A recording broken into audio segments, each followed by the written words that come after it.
to Paradise TV. I'm Carly Wegner. And I'm Stephanie Summers, and we are here at the Southwest Florida Museum of History. This really does offer a glimpse into Paradise Past.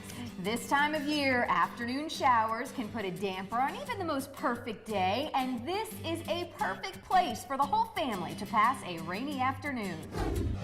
In fact, we have packed tonight's show full of things to do, see, eat, and places to explore, even on those rainy days. The Southwest Florida Museum of History is just one of our many stops, and of course, we'll be giving you a tour throughout the show. But for right now, let's go ahead and get things started. In tonight's show, discovering a flavorful fusion of Florida and the Caribbean. A sweet and juicy pit stop that tastes like pure sunshine. Pumping it up for an afternoon with the kids. And revealing the secret recipe for an award-winning dessert. Okay, so what a better way than to spend a rainy afternoon than sitting down for a great meal with family and friends. Cooks and chefs in restaurants and in homes across Florida have been having a lot of fun with a tasty flavor called Floribbean. It's a tantalizing blend of flavors inspired by the Caribbean with a Floridian twist, of course. Oh yeah, Paradise TV checked in with a Sanibel Island chef who has mastered this tasty fusion. Add a dash of color, a sprinkle of tasty island spices, toss in some locally grown produce, and you've got yourself a Doc Ford's Floribbean dish. I think it's got a lot of really good zest and spice, which I love, and the sauce, which I love the sauce. Floribbean food is a mix of many different cultures, South American, Cuban, Jamaican cuisines, all blended into one mix of menage, if you would. And that's what really coined the term Floribbean, but it's not just the flavors that fit this meal for a king. First, we're going to start off with our Yucatan shrimp, which is one of our largest selling items. We're actually known for our Yucatan shrimp. Shrimp and grits. That are dusted with a little bit of Cajun blackened seasoning and masa harina, which is corn flour. And Caribbean grilled pork chops, which is served with caramelized plantains, steamed snow peas, and a Cuban citrus mojo sauce. And they're just a few of the infused items that you'll find on this menu. Order up, fire up the grill, and Chef Zook will have you tasting the islands in no time. This is the most amazing blackened shrimp and grits. I'm not even a fan of grits, being from the north, and these are amazing. I would recommend them to everyone. I love plantains, so these are the best. Everything together, the flavors are, they spark up your taste buds, they get you into that Caribbean feel. To a feel of flavors so eclectic you will want to try and recreate them yourself. But if we just had the recipe to Chef's secret sauce. I'd tell you, then I'd have to kill you. Never mind, we'd rather keep living here in paradise.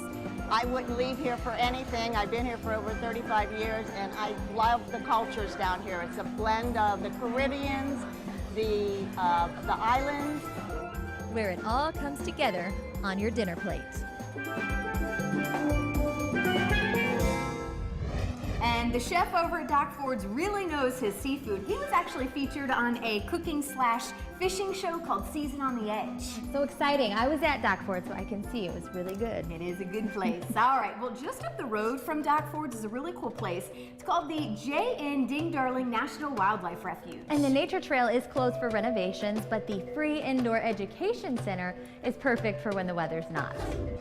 The bird watching will have to wait until the trails open again in September, but in the meantime, visitors to the Education Center will find interactive exhibits and displays featuring our area's unique wildlife and ecosystem.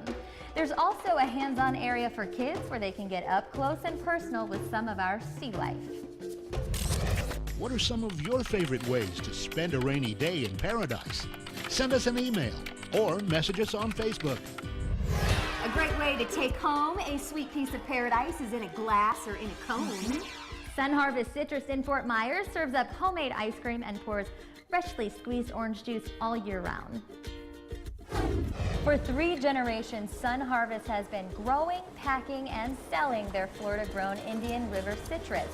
The processing facility with its charming gift shop is a popular stop for visitors from around the world, and of course right here in Paradise. Orange season ends in May, so you're probably wondering how they have fresh citrus during the summer.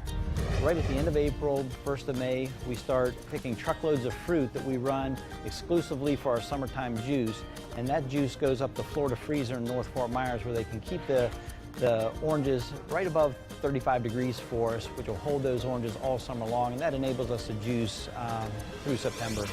Okay, now it's time for some trivia. And we're still talking citrus. And Florida is the second largest citrus producer in the world. So who is number one? Think it over and we'll have the answer a little later in the show. Coming up later on Paradise. We reveal the key to making one of the best pies around. And next, jumping for joy and catching some air. But first, here are a few of your pictures in paradise.